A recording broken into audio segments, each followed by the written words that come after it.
like a 10-meter deep trench and 6 meters concertina wire. And the Taliban have developed or adapted a strategy of blending into the local populace, so you can never really be sure if the person is a Taliban or is just a farmer who's passing through, unless they're actually actively engaging you. This is a guy who we caught in an IED factory. We found out later he was a Taliban, but even to do that, we had to send him to Kandahar, and he had to be interrogated and printed before anybody could figure anything out for sure. The police don't have that capacity, so it's hard for them to determine who's the enemy and who's just a civilian. This is then based on the parameters I set, what the reaction curves look like for the ANP or the Afghan National Police are the green, the black is the Taliban. I set them to be equal because from intel reports I know that there's about an equal number at any given time. They have about the same capacities, the same kind of background and training. So for just the sake of the paper, I set them to equal. Productive activity I want to define in this model, that would be the E, is they appropriate from the local populace, collect taxes or tributes or whatever they call them. And also in Zhari district, they have proceeds from poppy farming.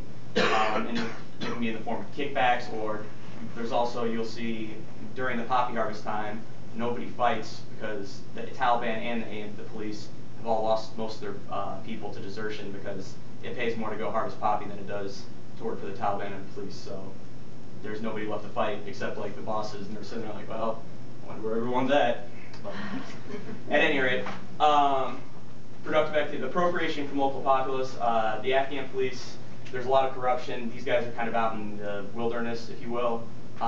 Pay is very irregular. They got paid, I think, twice while I was there. On top of not getting the pay, they don't necessarily always get food or ammo.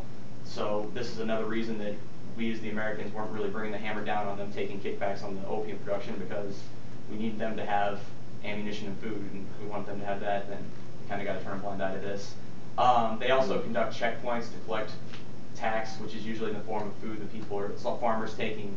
The ring road is the only highway that goes all the way around Afghanistan, so a lot of food will be moved up and down this road, and they'll just run a checkpoint to be searching for contraband, like weapons and things that the locals aren't supposed to have, but they'll really just take a goat here and some food there, and that's how they have some things to eat. The Taliban, in areas the Taliban control, they are the legitimate government, so then they're also irregularly paid. I know that from just intel that came in.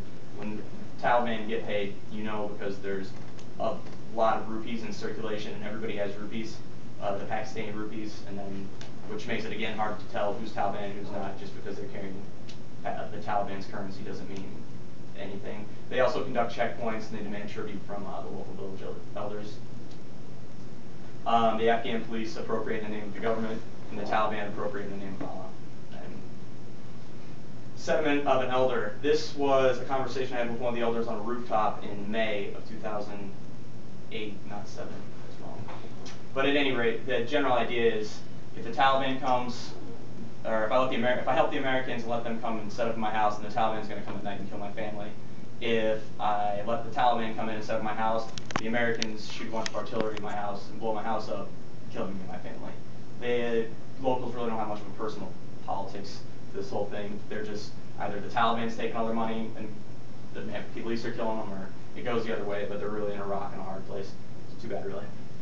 This is an AMP checkpoint. Again, as the Americans, we help teach them how to run checkpoints, and then later on, then they go and run them to collect money.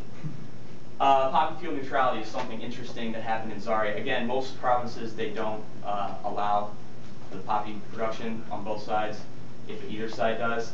In Zhari, because there was Taliban and AMP profiting from it, I think one of the commanders actually had a couple farms. I'm not really 100% on all the details exactly, but I do know that neither side would destroy the other side. Not only would they not, or not only were they both profiting from it, but they also weren't destroying the other side's production, which is very well in line with one of the tenets of the model, that resources may be appropriated, but neither side, the resources themselves aren't destroyed. Again, this is a small little tenet, but yes, ma'am. Thank you. This is the cops taking a nap on. Those are about, I don't know, a lot of bushels of opium.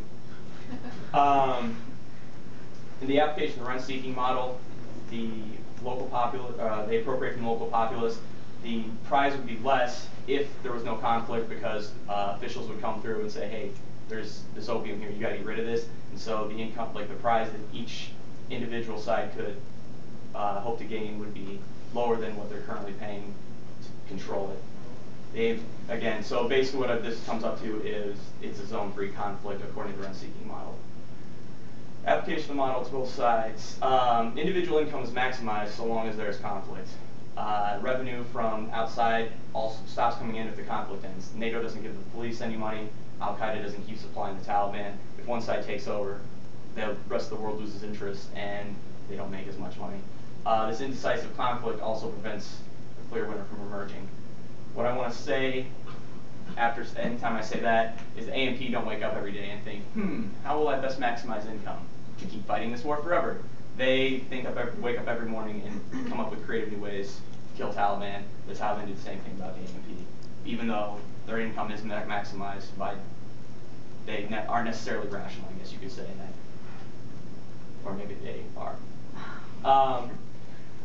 To modify the formula, and I'm going to go through this really quick, but I updated the formula. In the ratio form, it was set to include variables for offense and defense, or more unit effective offense and defense.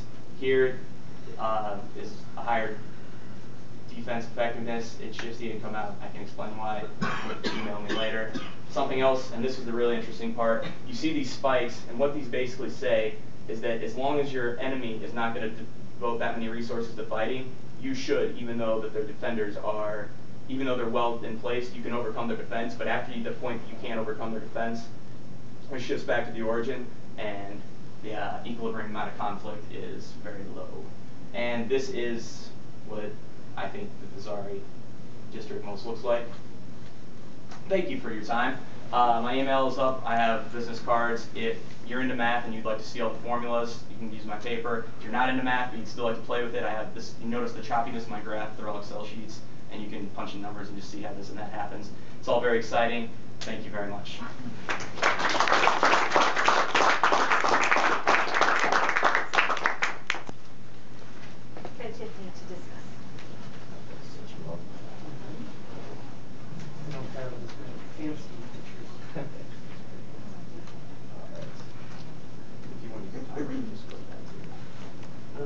Oh, here, and to move the thing forward, you can use this move it forward and move it back.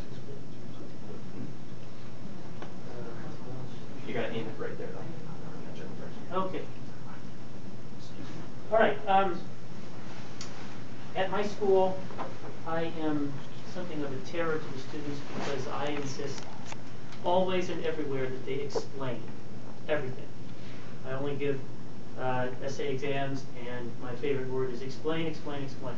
By which I mean explain the intuition of what you're doing. My fundamental response to the paper is that there needs to be some more explanation of the intuition of the models, and it has to come at the beginning. First of all, I do think it's an interesting paper. It applies this production conflict models and rent-seeking models to observations in a small area of Afghanistan, which is an interesting and unusual idea. And Trevor has some experience that most of us don't have, and he's thought to take an economic model and use that to apply to his data, to his experience, and then draw some conclusions. He admits that the data are idiosyncratic. It was just that particular small area. And it's important that he did keep that in mind. All right, so what I thought I'd do is talk a little bit about the intuition for these production conflict models. I'm like Peter, this is not my area, but I did a little reading in some of the papers that he had cited.